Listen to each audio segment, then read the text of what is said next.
वैशाख मास महात्म्य 5वां अध्याय।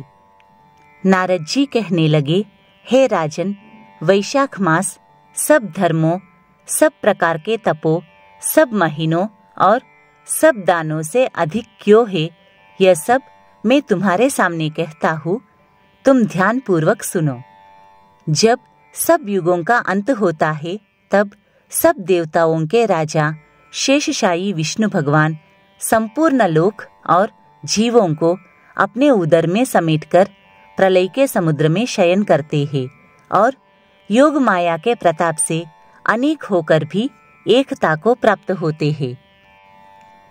एक दिव्य निमेष व्यतीत होने पर वेद प्रार्थना करके भगवान को जगाते हैं।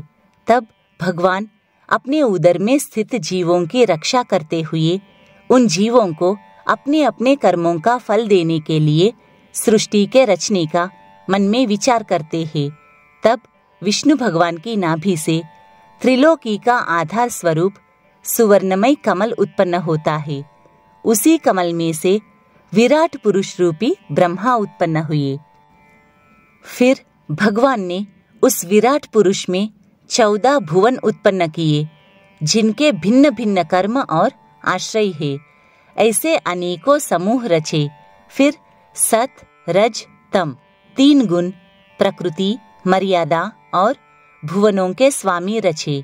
तत्पश्चात वर्णाश्रम के विभाग कर धर्म की कल्पना करते हुए चारों वेद, तंत्र, स्मृति, पुराण तथा इतिहास रचकर धर्म की रक्षा के निमित्त इनके प्रवर्तक ऋषि प्रकट किए।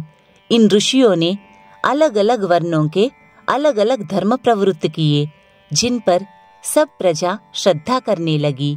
प्रजा अपने अपने आश्रमोचित धर्मों में लगी हुई है या नहीं, यह देखने के लिए साक्षात अविनाशी सर्वांतर्यामी भगवान चिंता करने लगे। यह वर्षा काल मैंने निर्माण किया। इसमें सब प्रजा कीचड़ आदि में फंसकर दुखी हो रही है, जिससे सब धर्मों को नहीं कर सकती। यह देखकर क्रोध उत्पन्न होता है, मन प्रसन्न नहीं है। मैं किसी को दुखी नहीं देख सकता। शरत काल में सब खेती में लग रहे हैं, इससे पूर्ण रीति से धर्म नहीं कर सकते हैं। कोई पके फल की अपेक्षा कर रहे हैं, कोई वर्षा से पीड़ित है, कोई शीत से दुखी है, अतएव धर्म नहीं करते हैं। इन्हें देखकर मुझे शोक उत्पन्न होता है। इनकी उल्टी गति देखकर मुझे संतोष नहीं। हेमंत ऋतु में सर्दी के मारे कोई प्रातः काल नहीं उठता। सूर्योदय से पहले न उठते देख मुझे क्रोध उत्पन्न होता है। शिशिर ऋतु में भी प्रातः काल के समय शीत से पीड़ित रहते हैं तथा फसल पक जाने की प्रतीक्षा करते हैं। फिर जो मनुष्य जाड़े के मारे प्रातः काल स्नान करने के लिए केवल सोचा ही करते हैं, उनका शुभ कर्म लुप्त होता जाता है, जो कभी पूरा नहीं होता। यह समय प्रेक्षण का नहीं है। ऐसा विचार कर भगवान ने बसंत ऋतु को संपूर्ण पातकों का निवारण करने वाला माना है। यह ऋतु स्नान, दान, यज्ञ, क्रिया, भोग और सब प्रकार के धर्मों का साधन करने के लिए बड़ा अनुकूल है। इस ऋतु में धनवान सब वस्तु बिना प्रयास ही प्राप्त करते हैं। जैसे लोगों को धन से सुख मिलता ही है, जो विष्णु भगवान के आधारभूत प्राणी है, उनके धर्म का साधन ही द्रव्य है। बसंत ऋतु में संपूर्ण द्रव्य प्राणियों को सुखदायक होते हैं। दान योग्य, धर्म योग्य और सब कुछ भोगने योग्य निर्धन, लूले, लंगड़े, व्याकुल और महात्माओं को संपूर्ण द्रव्य और जलादि सुलभ है, इसमें संशय नहीं है। मेरे प्रियजन इन द्रव्यों से अपनी आत्मा का हित साधन करते हैं। पत्र, पुष्प, फल, शाक आदि प्रियवचन, माला, तांबूल, चंदन, पग धोना तथा नम्रता पूर्वक साधन करते हैं। मैं उनको वर देता हूँ।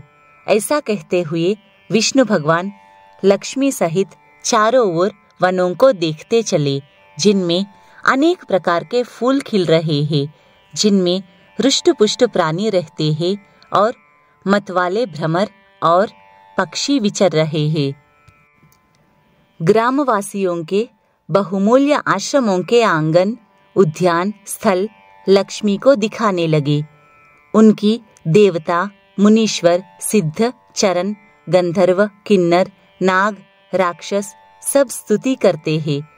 वर्णाश्रम वासियों के घरों में जाकर मीन की संक्रांति तक लक्ष्मी और सब देवताओं और मूर्तियों सहित भगवान रह करके लोगों के कर्मों का निरीक्षण करते हैं। धर्माचरण वाले पुरुषों की मनोकामना पूरी कर देते हैं और मदोन्मत्त लोगों की आयु और धनादि को हरते हैं। जो वैशाख मास में भगवान की पूजा करते हैं तथा उनके चल मूर्ति रूप साधु महात्माओं की सेवा करते हैं तथा अन्य महीनों में नहीं करते, उनके अपराध को भगवान क्षमा कर देते हैं। जैसे अपने देश में आए हुए राजा को देखकर उस देश के निवासी मनुष्य बहुमूल्य भेंट और पूजा सामग्री लेकर राजा की पूजा करते हैं, तब राजा पूजा के आकार आदि द्वारा यह जान लेता है कि किसकी सेवा पूरी है और किसकी थोड़ी। उचित पूजा होने पर प्रसन्न होकर निश्चय ही उसे मनवांछित फल देता है और जिनकी पूजा सेवा ठीक नहीं, उन्हें दंड देता है।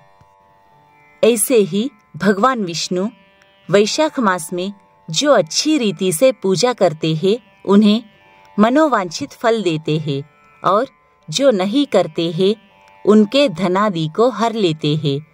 धर्म के रक्षक देवदेव सारंधर विष्णु भगवान इस मास में प्राणी की परीक्षा करते हैं, इसलिए यह महीना सबसे उत्तम है।